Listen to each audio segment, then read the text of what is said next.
Selamat malam, assalamualaikum. Jumpa lagi di channel Isengin Politik ya. Di sini membahas atau mengomentari berita-berita ringan dari dunia perpolitikan Indonesia ya. Nanti kita lihat, kita komentari berita politik apa saja yang ditampilkan hari ini ya. Nanti kita komentari sedikit-sedikit berita politik apa saja ya. Kita mulai saja, oke. Ini tentang si Deddy Sitorus ya, yang masih koar-koar tentang Parcok ya, Partai Coklat.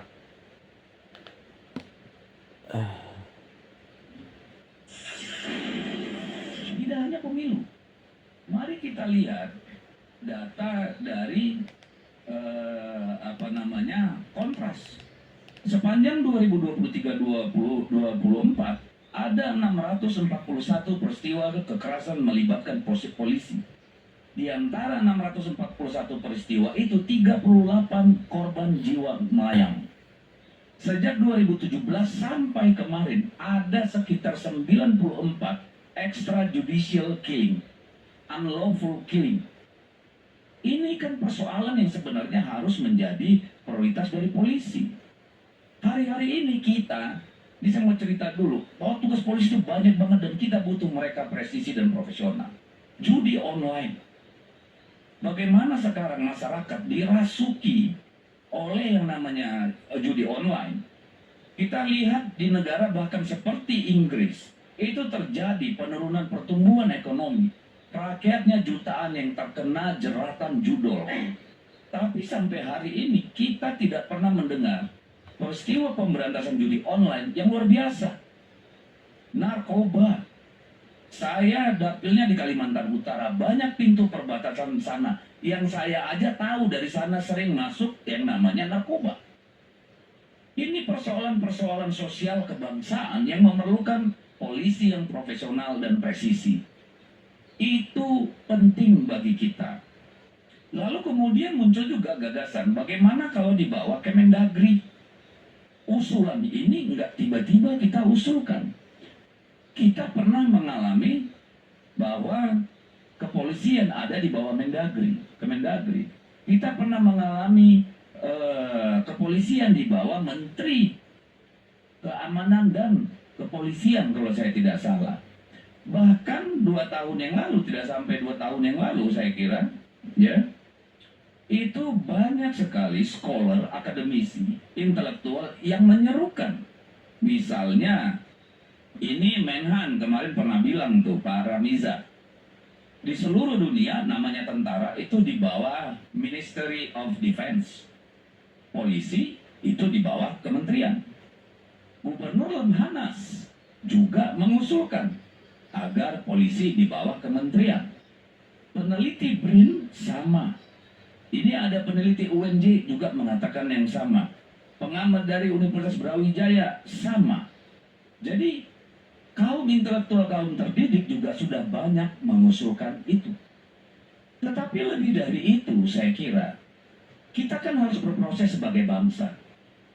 Dulu kita memisah TNI bagi Polri dari angkatan bersenjata supaya mereka profesional menjadi benteng perlindungan, pencarian keadilan dan law enforcement.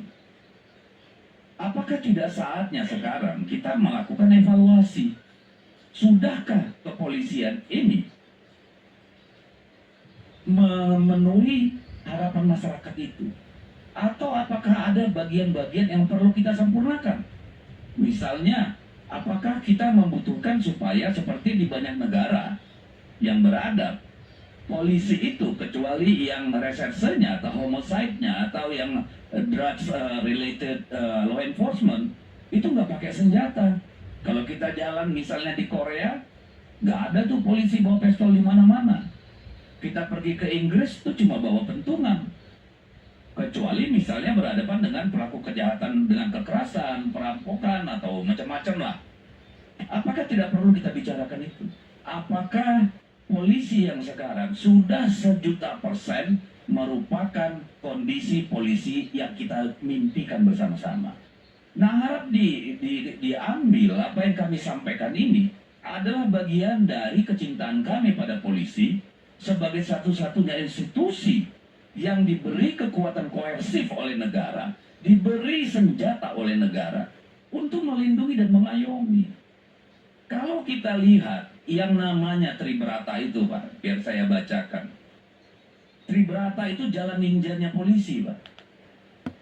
Saya bacakan poin nomor 2. Ini Deddy Sitorus yang kemarin itu mengatakan Jateng sebagai kandang bansos, lalu dihujat oleh netizen atau khususnya para warga Jateng, lalu dia minta maaf ya. Nah, setelah minta maaf sekarang dia juga menginisiasi bahwa polisi itu harus di bawah Kemendagri karena dia menuduh polisi itu kemarin bermain di pilkada. Katanya disuruh sama Mulyono ya Pak Jokowi katanya.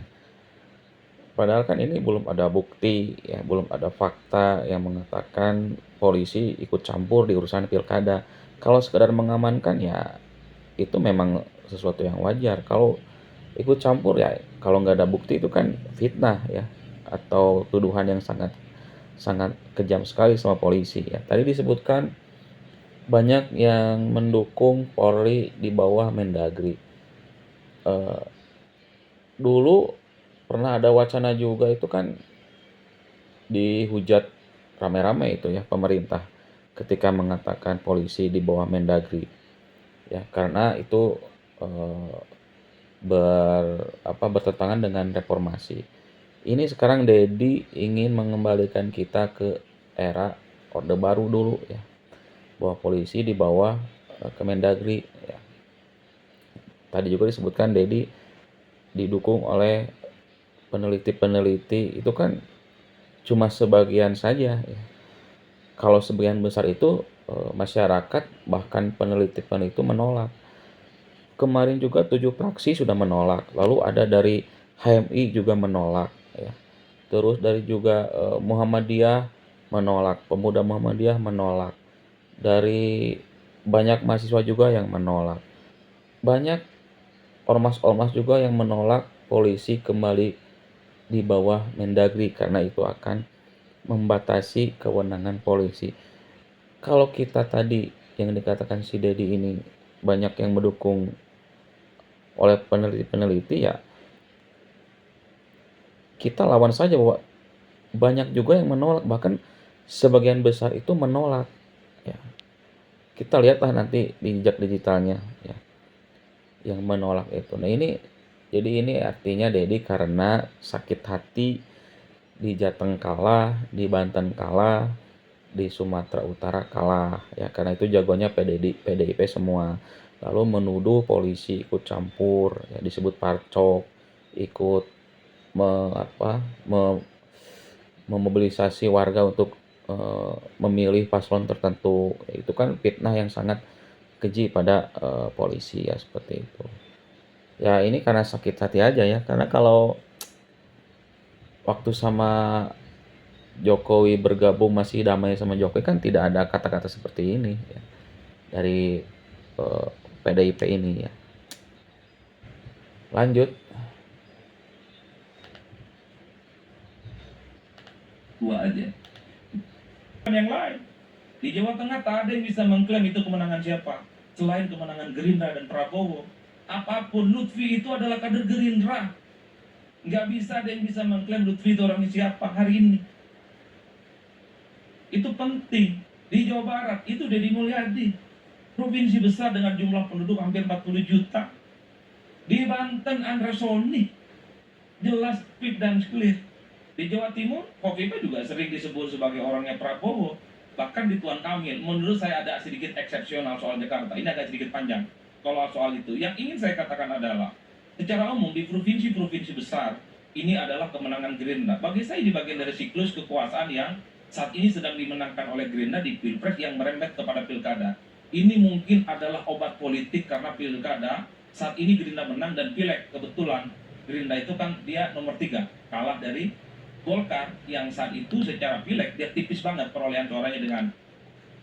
Oh, betul kan kata pengamat politik ini bahwa Lutfi ternyata kader Gerindra ya. Jadi mau dibilang apa lagi ya kalau misalkan eh, Prabowo ikut mengendorse gitu ya, ikut mendukung ya wajar karena Lutfi kader Gerindra. Di Banten jelas kader Gerindra. Jadi eh, intinya eh, mau apa lagi ya? Mau apa lagi karena ya memang ini Gerindra menang banyak di pilkada ini khususnya di tingkat provinsi ya. Jadi PDIP ini ya sakit hati ya. Jadi menuduh kalaupun Jateng harusnya kan yang dituduh itu Jateng itu kan Prabowo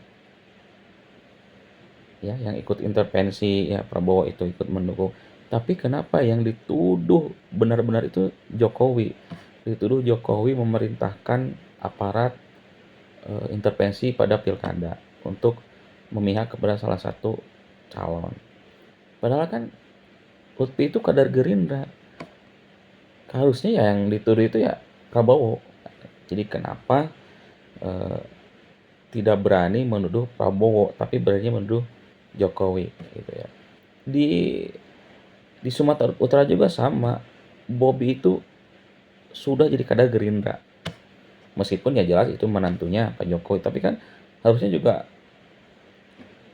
yang namanya penguasa itu kalau ada intervensi di kekuasaan, jelas kekuasaan itu adalah Prabowo. Tapi kenapa yang selalu dituduh itu Jokowi, Jokowi terus? Kenapa tidak berani PDP ini menuduh Prabowo mengintervensi pilkada? Tidak berani. Saya tidak tahu ya, kenapa tidak berani sang Prabowo mengatakan seperti itu. Ya mungkin ada udang di balik bakwan mungkin ya, sama Prabowo itu tidak berani. Padahal kan Jokowi sudah lengser, sudah tidak punya kekuatan, dia bukan presiden. Tapi kenapa selalu dituduh seolah-olah masih punya kekuatan untuk pilkada ini? Jadi ini hanya personal pribadi sama Jokowi, sakit hati karena kalah pilpres sama Jokowi, Gibran menang di sana ya. Jadi ya mau apa lagi ya, mungkin sampai kapanpun akan terus membenci Jokowi PDP ini ya. Itu saja untuk hari ini, untuk isengin politik ini ya, jadikan politik ini sebagai hiburan kita semata buat warga kita ya, karena politik itu tidak ada yang abadi. Lawan bisa jadi kawan, kawan bisa jadi lawan. Jadi politik tidak ada yang abadi. Cukup saja hari ini. Oke, bye.